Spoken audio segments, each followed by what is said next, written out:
Thanks everybody for being here for Build a Cybersecurity Practice, the 4 pillars for MSPs, a practical guide to scaling your security services. We've used a similar technique to scale the size of our webinar titles, and clearly it works 100%. So I still see people coming in, and that's great. Honestly, we have a lot of interest for this webinar, which is always very exciting for us as presenters. First, before we get into anything too serious, a few housekeeping item. This webinar is recorded. If for some reason you have to fall off or lose your internet connection, you will still be able to get all the insight that will be provided during this webinar. Usually 24 to 48 hours after the webinar, we send the links. Should also be available on our YouTube channel. If you haven't checked out our YouTube channel, you probably should. There's a lot of interesting content there. A few too many webinars with me and Roddy, either or in it, but quite a bit of content there. Speaking of Roddy, he's the star today of the presentation. He's our cybersecurity technical fellow, has been for a little bit now. Very present in the community, working with our partners and just the community at large, trying to help further the cause of cybersecurity. I'm the director of product innovation at Sherweb, but also responsible for our strategy around cybersecurity. But mostly today, I'm just playing the MC. I'm just the Valois for Roddy, make sure he looks good, ask him like softball questions and all of that. If you feel my questions are too easy and I'm not giving Roddy enough of a challenge, there is a Q&A box in the software that we're using today. So please ask any questions that you may have, where the presentation will be much better if you guys are participating in it and challenging us on the things that we share. We'd love to address those. If we don't have the time to address your question during the live presentation, we will still circle back to you in an offline manner, either through your account representative or directly. So, Roddy, if you are ready. I am ready to go. Let's roll. We'll start sort of, so why security matters for MSPs is sort of it's a blanket statement, and it's easy for us, like, because you have to buy our products, and that's just the wrong answer, obviously. I'm always sort of amazed. There's a duality, right? And I think you'll share the feeling is that security has been a hot topic for like a couple of decades now. Like it's kind of so I'm old now. You can see the gray hair and everything. Like, and you're starting to show the signs of wear also a little bit, not as much, but a little bit. And I always find it interesting when people come to me and they say, "Oh, security now is more prevalent than ever," and all that. And I think it's more of a steady incline than people realize. It has been prevalent. We're just doing a little bit more. There's a little bit more problems and things like that.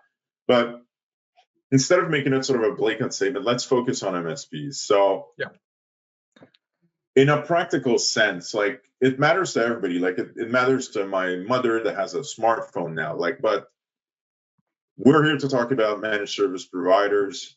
Like, why? Like, everything seems to be a priority. Like, everybody seems to think they have the most important thing to talk to you about, present company included. Like, that's also what we think. Why would you say, like, cybersecurity first for MSPs? Yeah, so going back to your comment about, like, cybersecurity has been a thing for decades, right? And we go back to things like that NIST was doing in the US back in like the 70s and 80s around how do you secure information systems, right? And that turned into standards and frameworks and all the other fun things that we follow nowadays, right? I think security is becoming a hot topic now because it is a focus, because the more technology we put in our lives, I think the more risk we take on, right? So you think about an iPhone, right? So you had a phone probably 20 years ago. If you had a cell phone, it was like the candy bar, Nokia, indestructible phone that you could text message and maybe play Snake with, right? And then we get a few years later an iPhone, and everything's at our fingertips, and our world lives and our data lives in cloud systems owned by other people, and the focus on privacy and security becomes more important, right?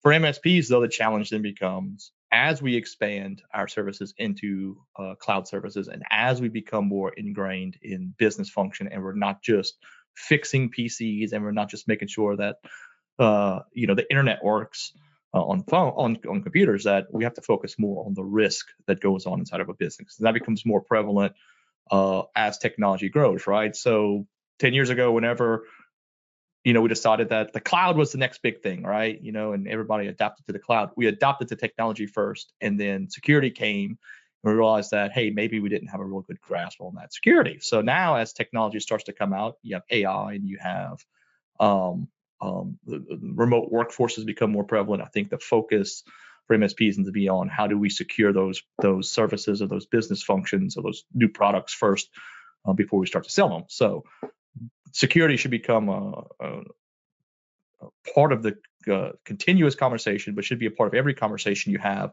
from a project that gets started. So maybe you're doing an email migration, or maybe the client is expanding and buying a new a company in another state or in another province.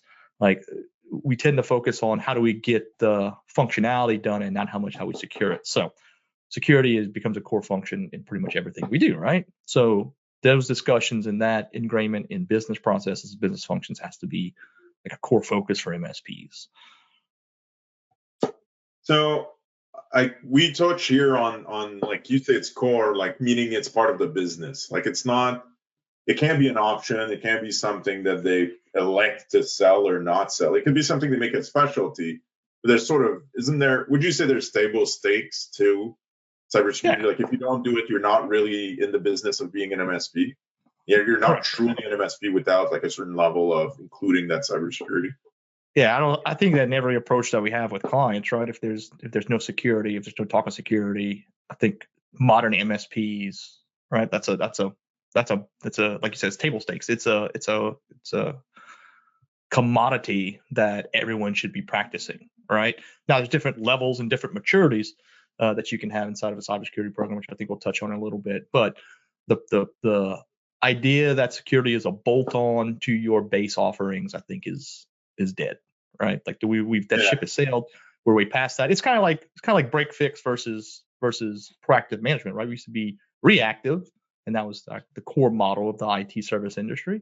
And then this newfangled thing called managed services came out, was talked about in mid 2000s to 2007, and that became an adoption of, hey, we can make more money and have more stable, finances if we know what our next billing cycle is going to look like. We know what revenue we're going to have coming in, and we can offer proactive services. Like, it's a win-win situation.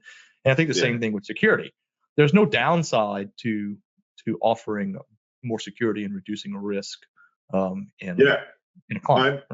It's one of the big things that I'm hoping that Sherweb we focus on. And good news, like we're me and you are well placed to help Sherweb focus on specific things, is that selling security through fear is a bit of an outdated mode. Like, for an MSP, it's now an opportunity. It's a little bit like saying, I'm not going to support Windows because I don't like Windows.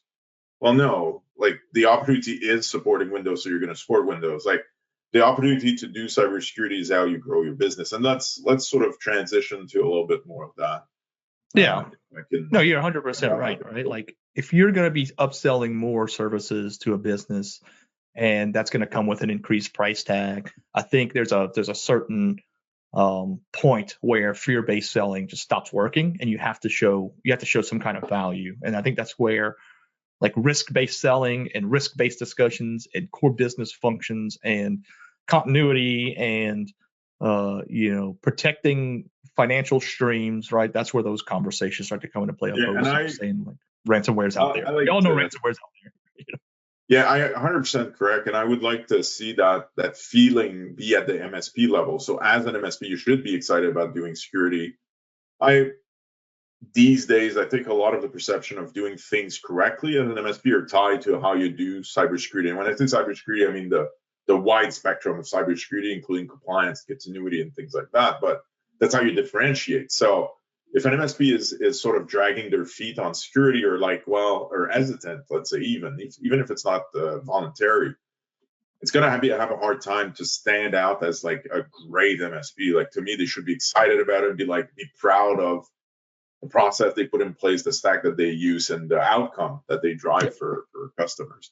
Yeah, and to be able to demonstrate that they're actually reducing risk or protecting a client, right? We can all say it. We can all put out some shiny marketing materials that say we protect your client or we protect your business, right? But like, can you demonstrate it? And I think that's where a mature cybersecurity program can help demonstrate, your ability to actually provide, right? To actually prove what you're doing. So for our attendees, like if you want to participate to the conversation, like what's your current level of, let's say, satisfaction? What's your current level of satisfaction with your cybersecurity offering? Are you like ashamed of it? I doubt it. Most people aren't. Like, are you happy with it, or is it like a key differentiator? Like, where do you stand on that spectrum? You can't call their baby ugly, Guillaume. Like, well, that's it. Yeah, exactly. So it needs help would be a better sort of way to. I think like if I go back to like my MSP days, right? Like I always knew we were doing a great job, right? And we could prove it based on things like incident response and our ability to mitigate or reduce threats and risk. But I always knew that like, there's definitely a better way we could be doing this. And like this iterative process that we had to put in place to say like, how do we do better? And how do we question our own practices and without calling the baby ugly, right? Because no one wants to say no one wants to say they're doing a bad job. I think there's a lot of people doing a good job, but I think there needs to be a much wider view of what a security program can actually do, for sure. So the goal today was never to focus on making you feel like you should do better. Like that's too easy. Everybody's doing it. And honestly, we probably spent too much time on it. The goal was always to get into like, what does taking action look like? Like, what are the actions that we can take? And the way that Roddy, I think you've been presenting it, is around building a security program, as the slide reminds me clearly.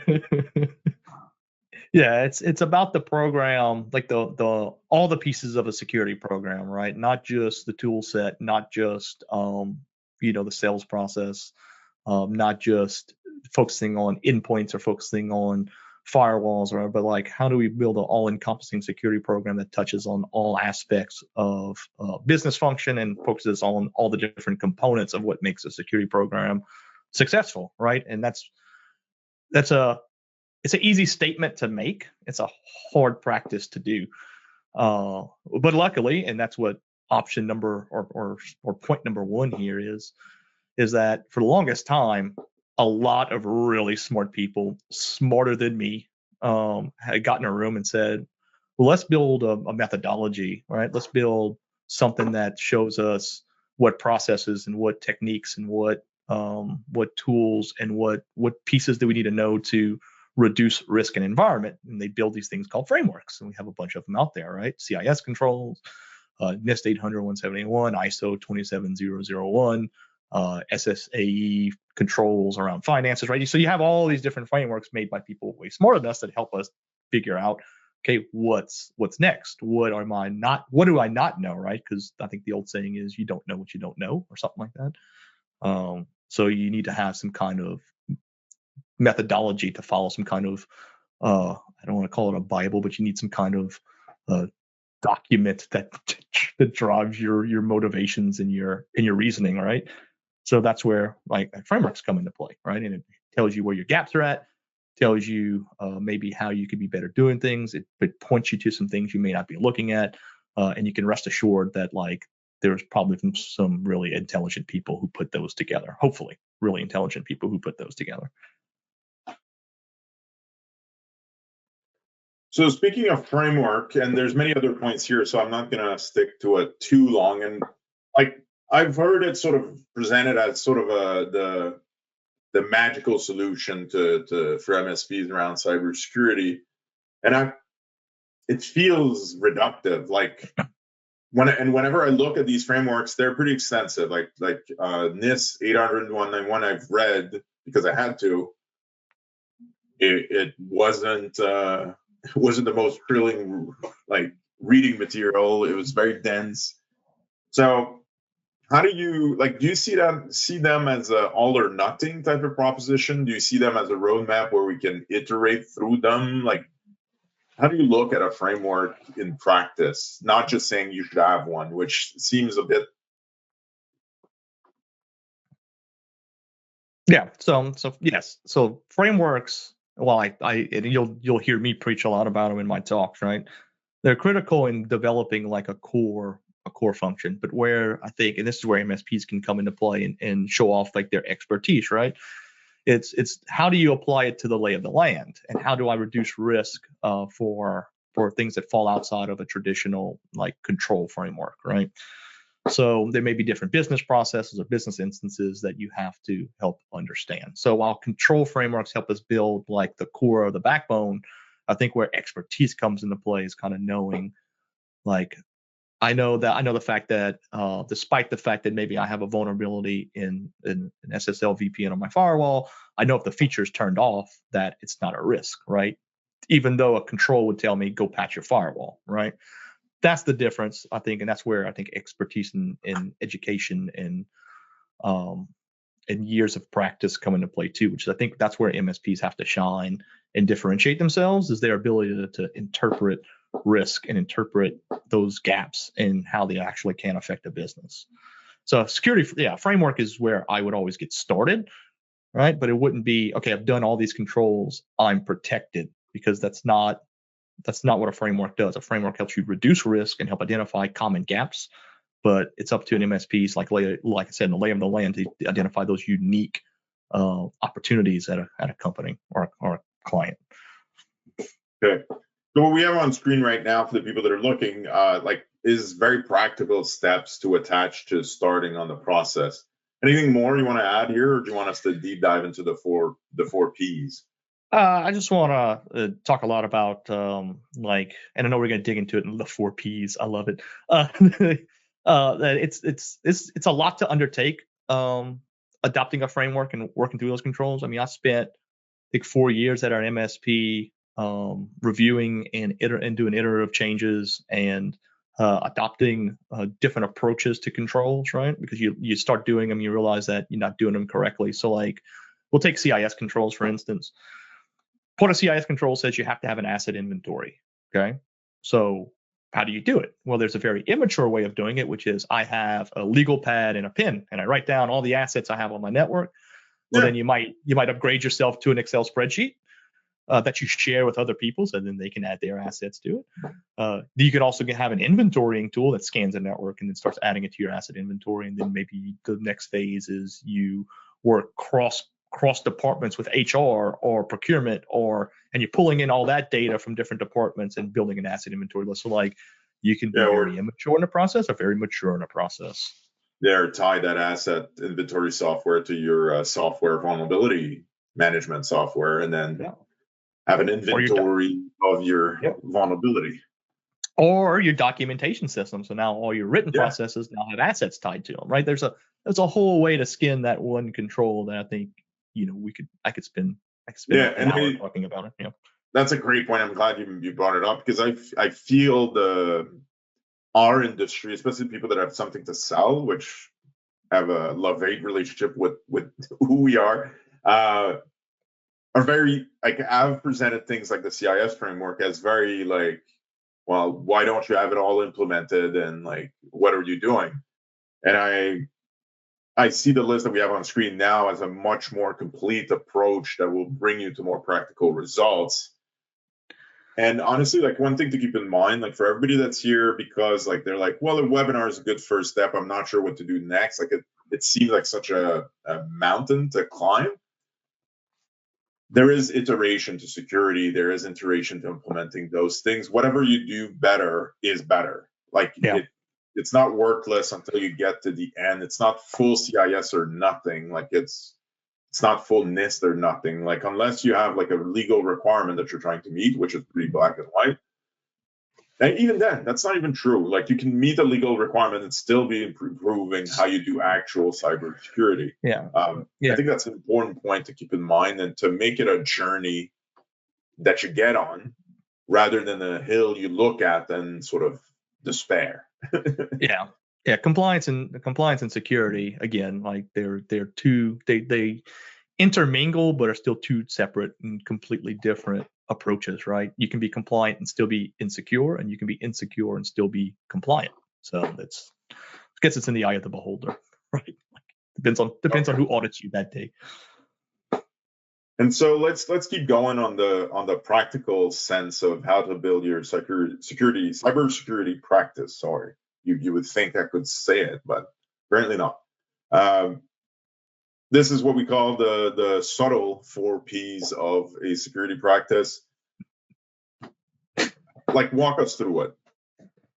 Yeah. So, this is, I mean, I wouldn't say I created this, but like it's been a common thing whenever we were building a security program a while back, that besides just the technology piece, right, which is our, our endpoint protection, our firewalls, our spam filtering, our PAM solutions, whatever, right? That there's other components that make up a successful security program. I think it was like Sunil Yu's cybersecurity defense matrix. I think that's the name of it, right? Where he kind of put all this together, right? So we talk about the 4 pieces that make up a successful security program, and MSPs tend to focus on the 4th P, which is technology. Pronounced like pterodactyl, by the way. That's the running joke that Guillaume's going after. That was that's the running joke internally, the 4 Ps. But anyways, and it all starts with this, right? The people in your organization. Without the right people, either internal, right, someone you hire, or the right people on the vendor security side, right? Like if you're working with like a SOC service, or you're working with a product manager or an account manager, right? Like your security program will never be successful. That's as much as we push AI and as much as we push automation, right? There's still a human element to technology. That includes not just the hiring process, but things like security awareness training and insider threats and everything else, right? Yeah. So you should hire people based on core values and their aptitude to be able to do things, their soft skills, and their ability to like move forward and improve, right? At our MSP, we always had like it was 3 questions we had to know about somebody. It was were they capable of doing the job? Did they have the do we have the capacity to hire them? And were they hungry, right? Did they want to grow? Did they want to be a part of something bigger? Did they see the big picture? So would they drive forward, basically? Would they drive? Yeah, would they drive things, right? And we hired some people on their technical prowess, but for the most part, it was people who could understand and empathize and have a discussion with somebody as well. So you still need technical people, right? I wouldn't want my doctor, not having the necessary medical skills to remove my appendix if you had to. And it's the same thing with technical skills, but like still, we always talk about doctor's bedside manner too, and it's the same thing. Or the people you're hiring, they may be great at their job, or are they great with people? Because I can tell you 100% during an incident response, when stress levels are high and people are upset and business owners don't know if their business is going to be open the next day, that the people who can walk in and calm a situation down and make people feel like they're heard and accepted go a long way for sure. Yeah, I'd rather be with the right people in a tough situation than with the wrong people in a good situation. Like it. Yeah, for sure. Yep. I put a lot of value in the hiring here at Sherweb, for example, where I agree. Like questionable because you hired. Yeah, questionable, Guillaume, because you hired me. So like I'm gonna put that put that out there. No. So, are you saying I don't put value on hiring? The right people will figure out the situation is basically the point. Exactly, right. And you want people who are going to challenge you and say, we could be doing things better, and who want to take things on, right? And the flip side of that is, right, you as the business owner, you as the hiring manager, you as the manager has to support those people. Yeah. To touch on it in a very practical sense for cybersecurity, I think if you ask, like just about everybody has techs and sysadmins in an MSP. Like I think that's probably the first function that gets hired. I think you'd be surprised if you were to take your smartest tech and ask if they want to become responsible for cybersecurity and the cybersecurity practice. Like generally that is a challenge that is very, very enticing and exciting, and they'll do the training and things like that. Like I've heard the excuse, which is valid, but like it's very hard to hire a cybersecurity expert. I find like, all right, I don't want to make, you're here to make the bold statement, so let me leverage you. Like I found that for the typical MSP at the typical MSP size, security generally will come from within. Like it'll be internal promotion, internal focus. It's more about assigning the right role and responsibilities than it is about like hiring some super expert from Google to become part of your MSP. Yeah. So one of the things I preach to MSPs is like, you can go find that unicorn. But the second you find the unicorn and they grow, they will go. Someone else will pick them up, because it's all about, like, they know their worth. They know they can get more out there, and they'll leave. MSPs should be incubators of people, 100%, both in their technical skills and in their ability to transform into leaders. And I'm not saying everybody in your MSP you hire has to go into the management route, right? We had some great technicians who never wanted to be managers, but they were really great technicians, and they were really great technical. We call them technical alignment managers, right? Basically, technical account managers would go in and just say like, hey, is everything on the up and up, right? Yeah. Fantastic. They never wanted to manage a person. They didn't feel they just wanted to do their job and do it well. But there are paths for that, including cybersecurity is a great one. Like make them senior analysts and things like that. Make them solution engineers. Like there's a lot of room internally to help people to progress. Yeah, build them up, but like at the same point, then this is something we faced at our MSP, was you build them up, but you have to also take care of them, and you also have to understand that one day they may leave you, right? And like you have to be prepared. You have to be prepared for it as well, because they will grow. And sometimes we've had people who outgrew our MSP, right? And they went to bigger and better places, and I'm happy for them. Which you should be proud of. I've had that happen to me here at Sherweb, and couldn't be more thrilled for the people that do bigger and better. Like it's exciting. What's the saying? Like, I'd rather have someone outgrow me and leave than stay here and be an idiot or something like that. I'm probably butchering the quote, but like it's the same thing. Like, I'd rather not work with a bunch. I'd rather them grow with us and leave than me be stuck with them and have to deal with a stagnating employee, right? Like there's a method to madness. Not just that, but if you tie it to the concept that cybersecurity is revenue for your company, it's opportunity. The fact that they grow and you have to pay them more and you have to give them like perks is fine if they're driving business. Like those things tie well together. Like give them a percentage of the security business if you have to, if they're that type of people that you want to build on. Or as you start to build their prowess, like what other functions can we add to our cybersecurity program to drive value, thus driving our potential prices up, right? Like there's a method there for sure you can follow. Okay. How do you see training as part of this conversation? Training, certifications? So I think it's a while back, a few weeks on LinkedIn, I posted about like, what does it look like for like maturity?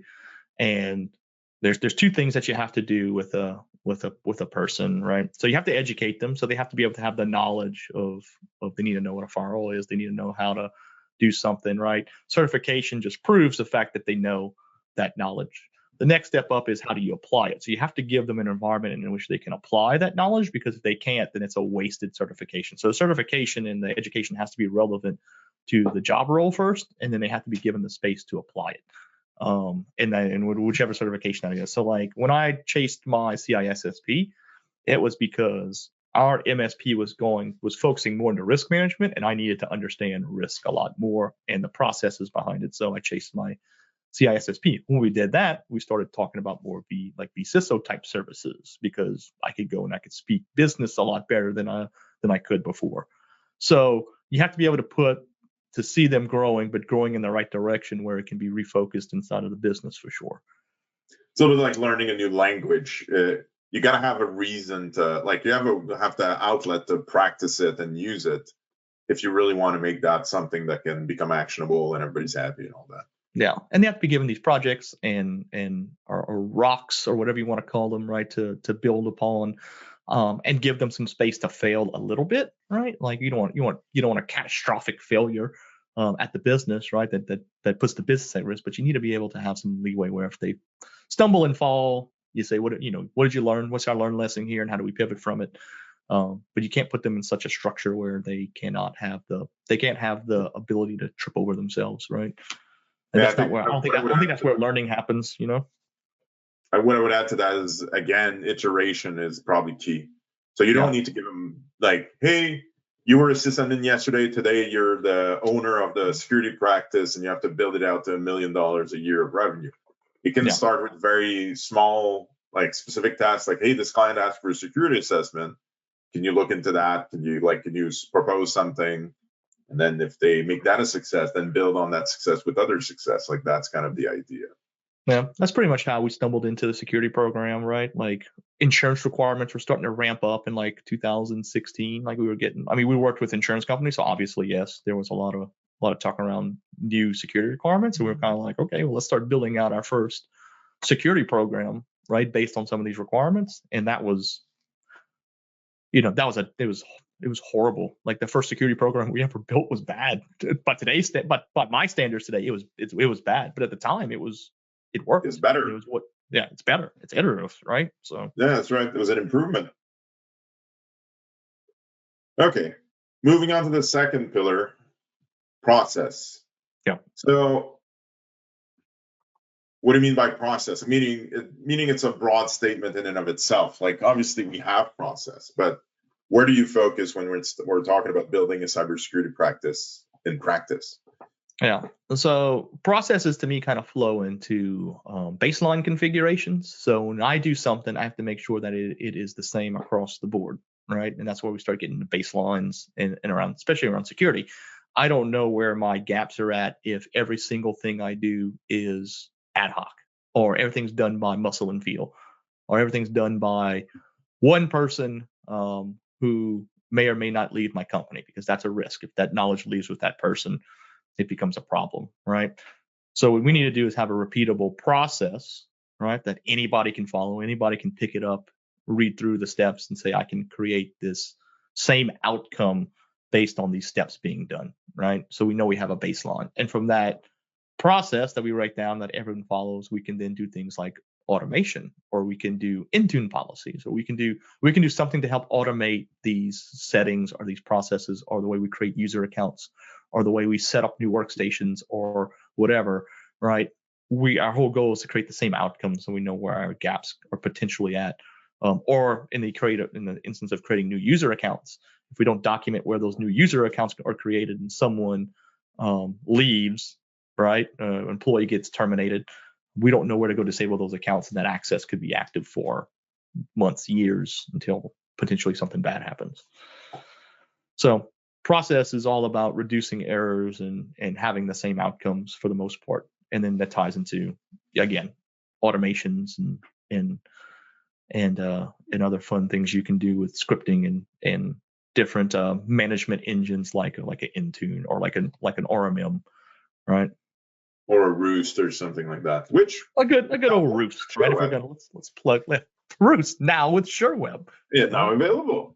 Let's talk about automation just a little bit. Like it's been like the combination of automation and AI has been sort of brandished as the solution to everything. I'm of the opinion, I'm just a host, but I'm of the opinion that if you're going to be a modern MSP, you have to have automation, and automation at the service of standardization, which is what you were talking about just a second ago. Yeah. Like, are we at a point where it's how do you tie automation to cybersecurity? Like, how do you see those two things? Because both important, you can talk about them individually. Where is the overlap? Like, how do you see automation playing with cybersecurity? So there's a term in security called SOAR, security orchestration and automation. I'm going to draw security orchestration and security orchestration automation. What's the OR? Someone's going to chime in and say what the R and SOAR is, because it's driving me crazy right now, right? But the whole point being is like the QA box with the put it in chat. If you know what the R means, put it in chat, because I'm losing my mind right now. Security orchestration, anyways. So the whole point being, like, if I have a playbook, right, and I say, hey, when let's pick on a country, when a North Korean IP address touches my firewall, I automatically blacklist it, right? Now I can do this manually, right? I can go review all the logs, and I can go say, hey, we're gonna update this once a day. Well, if I have some kind of automation, as soon as that hits, I can go and update like a firewall block list, or whatever you want to call it. So we can expand upon that now. So whenever I have a duty, right, to make sure that we use things like prompt disablement of user accounts. Well, if that process becomes pretty large and I'm now having to go manually disable 20 accounts across multiple platforms, automation can help reduce like mistakes from humans, right? So we write a process. We know that a robotic process like will never call in sick. They'll never have a bad day. They do what you tell it to do, and there's no human mistakes behind it, right? It still takes a human action to go in and review it and say, this is, is the robotic process still working in a way that it should? But the whole point being that those repeatable processes that you hope are being followed are actually being followed. So you have playbooks around phishing, playbooks around ransomware isolation, right? If I detect ransomware, should I automatically isolate the device that's detected with ransomware? If I detect certain malicious outbound IP addresses, do I block that at local firewalls? So you can orchestrate all of these different steps you do in a playbook to make sure they happen. Why is that important? When an incident happens, right, and there is a legal challenge or a legal issue that comes up, you have to be able to prove that you did everything that you said you were going to do and have it done in a timely fashion. And automation helps you do that. Even if it's we detected it and then we ran an automatic playbook to go and do 30 things, right? It's logged. You understand what's going on. You know that it happened. It's dated. It's timestamped. Like all these things are automated for you as well. So not only does it give you repeatable process, it also gives you a good paper trail to go back on if you're doing the right types of automation, right? So I think that's a good lead into our next pillar, which is policy. Yep. A lot of what should be documented and paper trailed and everything is. So the before is a lot of policies and the after is a lot of like those logs and everything and making sure that you can prove that you've done what you're supposed to do. To do what you were supposed to do, you establish what you're supposed to do. Yep. So talk to us about policy. So policy is this is the building blocks, right, of your security program, especially with a client. So these are your let's call them guardrails, right? So like just like a highway, right? You're going down a highway, there's a cliff on one side and there's a bunch of boulders and rocks on the other side. Policies help us from either driving off the cliff or driving our cars into rocks, right? So they set the boundaries in which we can operate. So they shouldn't be so narrow as to say that anytime technology changes, we have to go update our policies, but it should give us our guiding principles. So like, for example, you could say, we encrypt all data at rest using FIPS standard encryption, right? Or whatever. Meaning that as the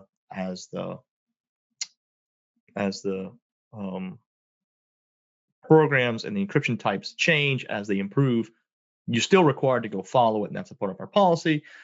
Same thing if you put in your policy that we update, all machines once a month or something like that with Windows updates, right? You put stuff in your policy to help dictate how those processes should then flow. So it gives everyone the same guiding principles. It gives everyone the same documents. All departments should know what those policies are. Every policy, like if you're working with a client, that client should 100% know what's inside their policies. It shouldn't just be a document that you give them because some insurance company asks for them, and then they go great, and then they put them on a shelf and just collect dust. They're living, breathing documents that should reflect the business practices and the business processes. They shouldn't just be a document that you check a box off of for. Sorry. I found that they're a really good protector of what I call the ad hoc chaos, meaning if every project, whenever you run into something, you sort of ask yourself the question, how should we do this? And this definitely affects cybersecurity. So how much cybersecurity should we put into this project for this client that they're delivering or for this new feature that we want to put online? And if this is based on whoever is answering that day, how they feel. So maybe they got some pressure on time sensitivity of the project. Maybe they got some pressure on budget and they're like, well, none or very little or whatever. Like it will change every time you ask them the question. Your policies are there to go, no. We asked each other that question. We made a commitment. This is what we do when it comes to, let's say, privacy or cybersecurity or things like that, data governance. So for example, so if in your policy it says, all applications must have single sign-on and MFA, right? So you go shop for SaaS applications for your business, right? Maybe you're moving from QuickBooks on-prem to some kind of financial accounting system in the cloud.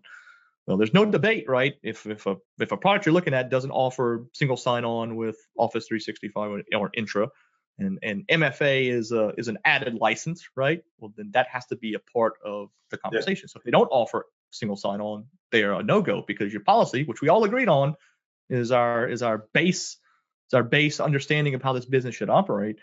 And then that product's a no-go. So it helps you design projects better, because you say, like, look, in your policy it says, we have to make sure that we follow all best security practices around email, right? Well, that includes DKIM and SPF records and DMARC, right? Then we have to implement that as part of the project. Sure, it drives the project costs up, but like, this is what you said you wanted to have done.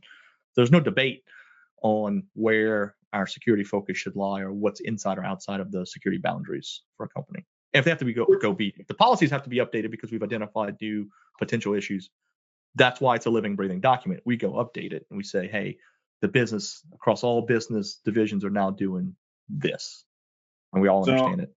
I get this question a lot around policy, not a question or resistance, let's say, around policy. And I think you'll agree, like, MSPs are bad with policies. Like, it's if I were to say which of those pillars is the least understood and well implemented, I would say policies is probably the worst. But so the feedback that I get often, and I think it's a legitimate question, is they found that once policies are set, it becomes the tail wagging the dog. Like, we have to do this because it says so in the policy, but it's not necessarily the best thing for us. How do you kind of address that concern? And not so much like to tell them that they're wrong, but more like, how do you make that viable in practice? Like, how do you make sure that the policies are serving the company and not the company is serving the policies? It's actually a good question. So there are some instances, right, where, and even if we could take it back to the tech piece, right? When I create a baseline configuration and I say all my workstations have to be the same baseline, you have to have all these security settings. Well, like, if the VP of product says, I don't want to have, the security setting, and it gets signed off and we all accept the risk, then we can deviate from it, right? If there's a good business reason why. This goes back to like governance, right? So we can say that everybody agrees to this policy, and we should agree in general that all this needs to be done, but there are always going to be some carve-outs for business reasons. Maybe it's because someone just doesn't want it, and you go through the process of saying, okay, so what is the risk to the business? Are there other things we can put in place to help mitigate that risk? Maybe if it's like an insecure workstation, we say, okay, well, we'll isolate it to its own VLAN so that it doesn't go affect anything else, right? Like, you can put some other measures in place to help mitigate those risks if someone doesn't want to follow the policy, and there's a good business reason for it, right? Like, it starts to becomes more office politics sometimes than like technical prowess or technical understanding, right? So but it needs to be a balance, I guess. Yeah, so a good policy you can deviate from if it makes sense, but even if you do deviate, there's value to having the policy, because then you deviated, you had to document it, it had to be clear to everybody, instead of just me as a sysadmin saying, it'll be fine. It's fine if we don't do 2FA for this system because I said so. Like, you know what I mean? Or maybe you have a legacy system that doesn't do MFA, all right? Like, it's a violation, and we're working towards the goal of migrating off that legacy system, or maybe that legacy system is still needed for some reason, right? Maybe it's a valve control system, right? Or maybe it's an old piece of machinery, right? And we can't, in business wise, right? I can't go replace that piece of machinery because maybe it's a $10 million upgrade, and it doesn't make business sense that the web interface for administration doesn't have MFA. Right. So yes, there are some things you can find that violate a policy. You shouldn't make it a habit, right? Like, policy's there for a reason. And if you find you constantly violating the policy, then you need to go adjust your policy if you can, right? But yeah, you need to look at the policy as to why we're always sort of outside the bounds.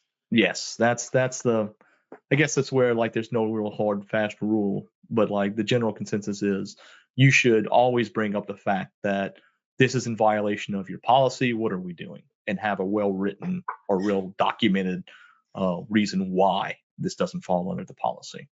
So speaking of $10 million systems, let's get to everybody's favorite pillar, the technology. Yeah. I think most MSPs, if we could fix everything with technology, we would. Sadly, we can't, but we certainly try. So how do you see technology? Like, how do you sort of right size the technology conversation, and what is its place in the cybersecurity program? Sure. So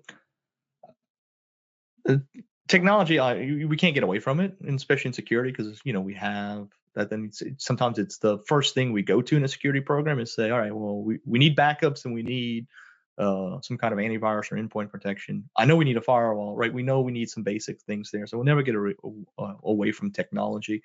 It still drives. I still feel like it's a part of the backbone of a lot of MSP programs.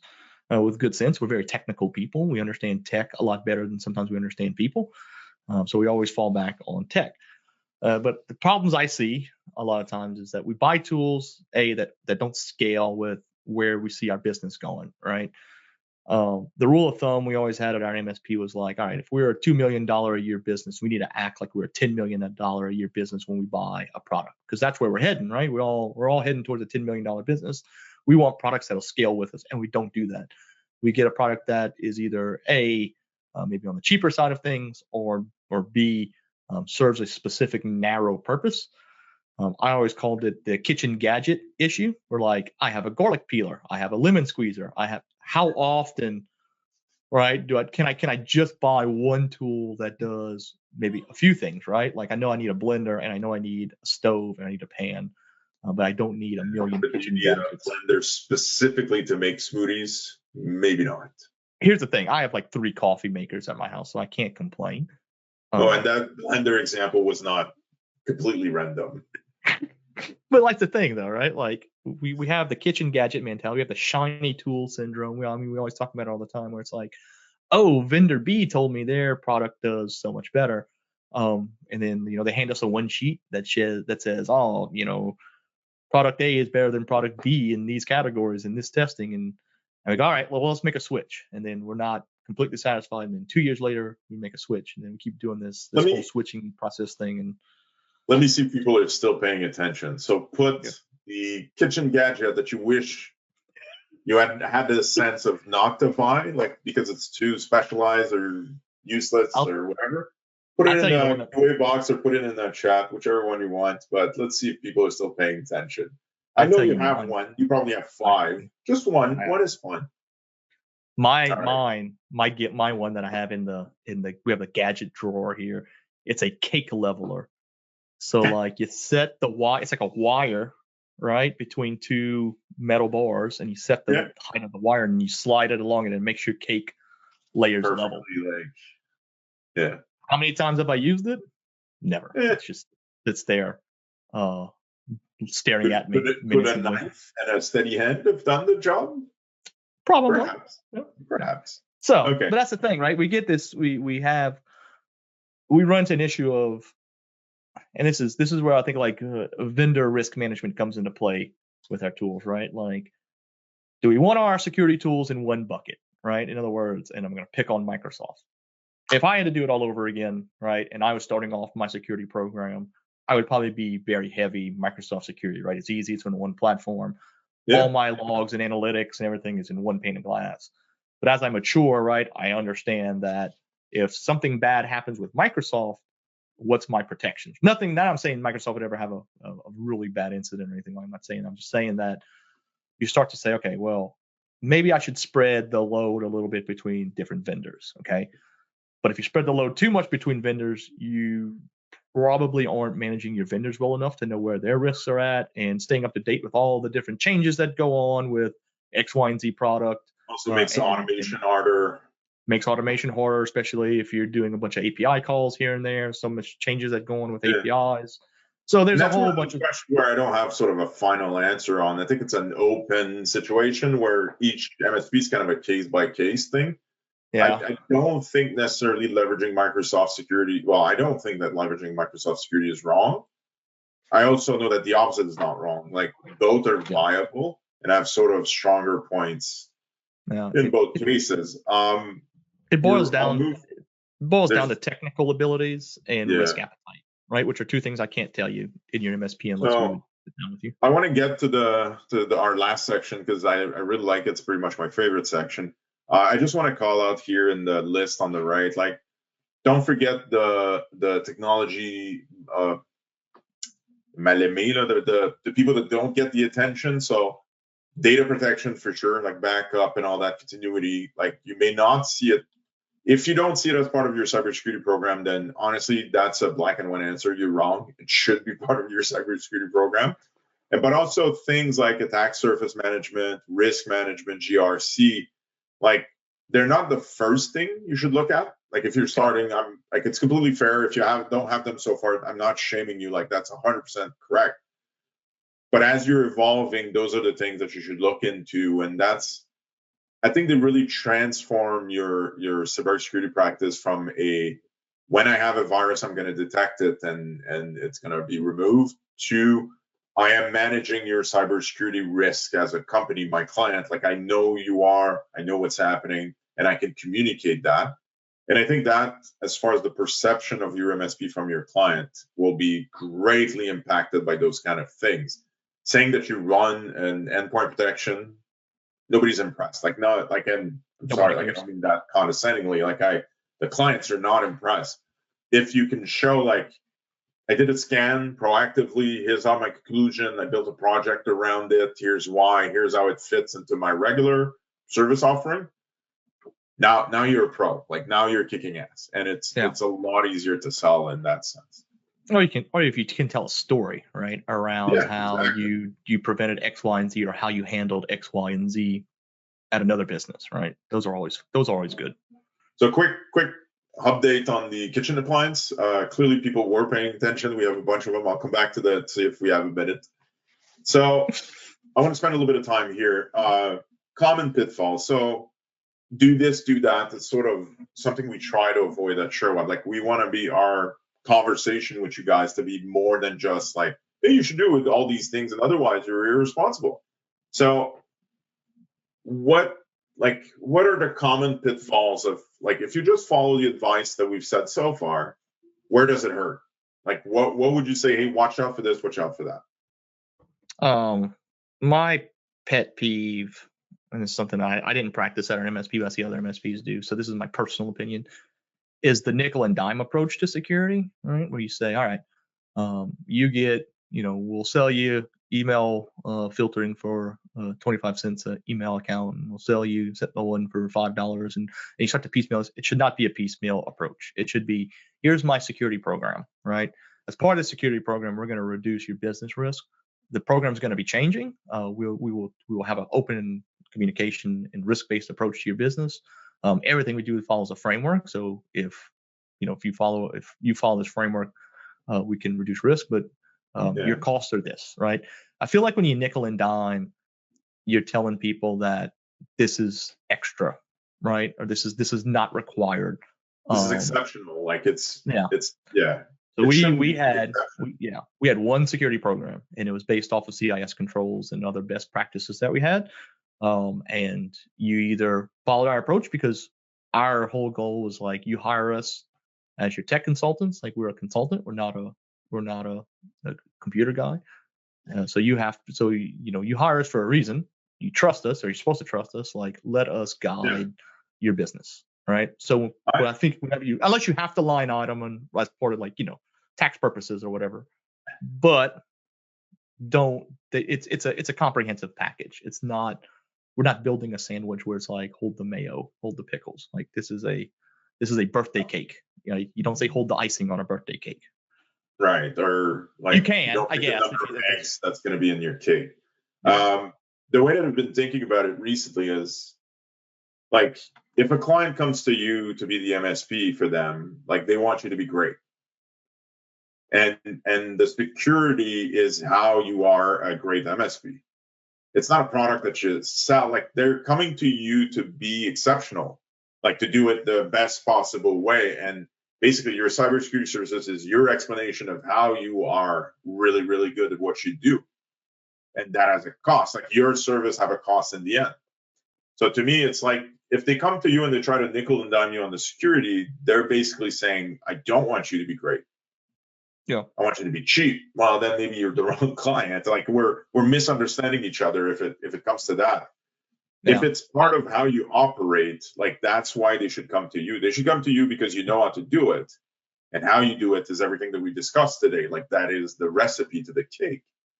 Yeah. We worked a lot with legal, like attorneys and stuff. And how do I say, like, would you pick up a client that just kept constantly breaking the law despite the fact that you told them they probably shouldn't do this stuff? And like, you may like it for the billable hours, but like the Well, I stuff was that going to they say kept some calling, defense attorney, maybe. some of them do. But like, I was like, would you pick up that client based on from a moral or ethical standpoint? So it's part of the problem, right? If we don't approach it as like as a this is what a good business does. This is the ethical, there's ethics involved in what we do in security and the way you protect client data that's handed to you in the way that, you do business, right? Like we had a lot of attorneys. We found out that they were signing contracts with other businesses like Walmart, Target, Home Depot, whomever, and they were not following the cybersecurity practices inside those business contracts. So then it became I guess, a civil issue, right? But like, It's a legal issue. Someone's getting sued. Yeah. So we're almost out of time, and I want to get through these last few things. So as I said, try to be as practical as possible. Here's some practical steps. If you don't mind, Roddy, I'll go through them. Sure. So Roddy and best practices standard from the industry. Like he didn't come up with this in his shower. Take the cybersecurity maturity assessment. It's free. It's a combination of industry best practices, and we try to make it as accessible as possible. And then we created a full guide for improving your cybersecurity practices around like your maturity and everything. So if you're like, this is a power, go to webinar. I can't click on the links. Yes, I understand.